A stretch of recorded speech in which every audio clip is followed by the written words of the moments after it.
राधे कृष्ण साथियों, हमारी वीडियो में आपका बहुत बहुत स्वागत है। साथियों 10 तारीख की है एकादशी। एकादशी वाले दिन आपको उपाय कौन सा करना है साथियों, चलिए बताते हैं। आपका कोई काम रुक गया है, अधूरा रह गया है, पूरा नहीं हो रहा है, तो आपको उपाय कौन सा करना है साथियों वो बताएंगे। क्योंकि साथियों उपाय में बहुत शक्ति होती है। अगर आप अपने लड्डू गोपाल जी को, कान्हा जी को, माधव जी को, राघव जी को अगर आप एक उपाय करते हैं, क्योंकि साथियों आपको लेना है आंवला। 7 आंवले लें साथियों, आपको 7 आंवले लेने हैं। आपको 8वें आंवले का रस निकालना है। 7 आंवले पूरे रखें, 1 आंवले का आपको रस निकालना है।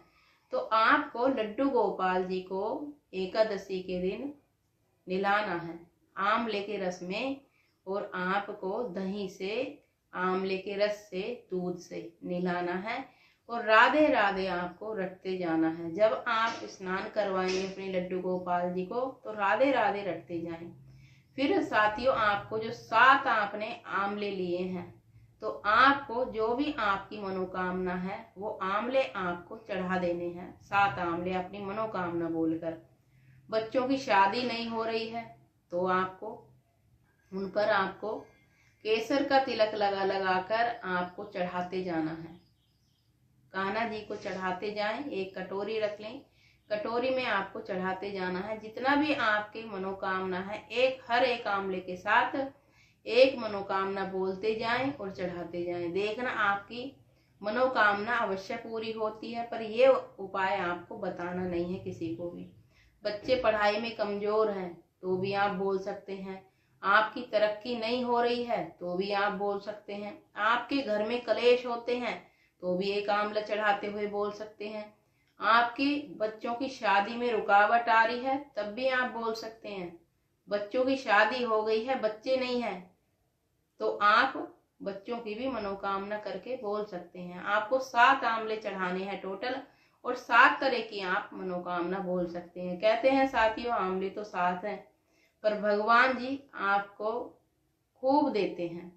कहते हैं साथियों छप्पर फाड़ कर देते हैं भगवान जी जब आप अपनी मनोकामना रखते हैं। पर आप को अपना समझकर मांगना है, अधिकार से मांगना है। कभी भी बाहर वाले के सामने आपको हाथ नहीं फैलाना पड़ेगा साथियों। अगर आप भगवान जी के सामने अपने अधिकार से मांगेंगे कि आप ही हो जो भी हो पालन करता, आप ही हमारे माता पिता हो, तो देखना आपको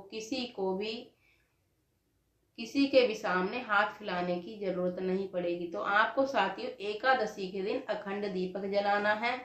आपको फल फूलों से भगवान जी की सेवा करनी है।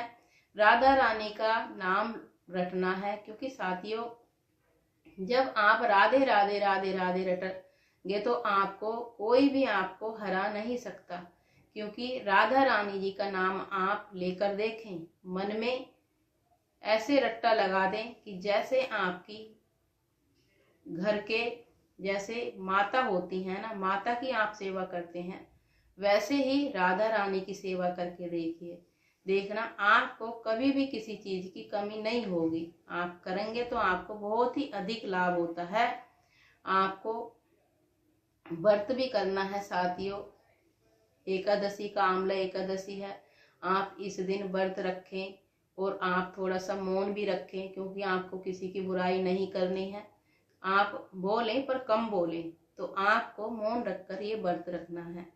एकादशी का व्रत है साथियों। आपको ध्यान से भगवान जी का नाम रटते हुए आपको एकादशी का व्रत करना है। देखना आपकी नैया पार हो जाती है, आपका बेड़ा पार हो जाता है।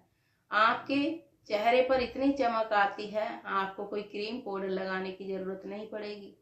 भगवान की भक्ति से, भगवान की भक्ति में इतनी शक्ति होती है साथियों। जब आप पूजा पाठ करेंगे तो आपके चेहरे पर वो चमक दिखती है, ज्ञान की शक्ति दिखती है, भक्ति की शक्ति दिखती है आपके चेहरे पर। आपको क्रीम पाउडर लगाने की भी जरूरत नहीं पड़ेगी। इतनी आपके तेज आता है आपके चेहरे पर जब भगवान जी का नाम रटते हैं। आप रट के तो देखें, याद करके तो देखें राधा रानी को। अपने भगवान जी को, अपने माधव को, अपने राघव को आप इनका नाम रट के देखें। राधा रानी की जय हो।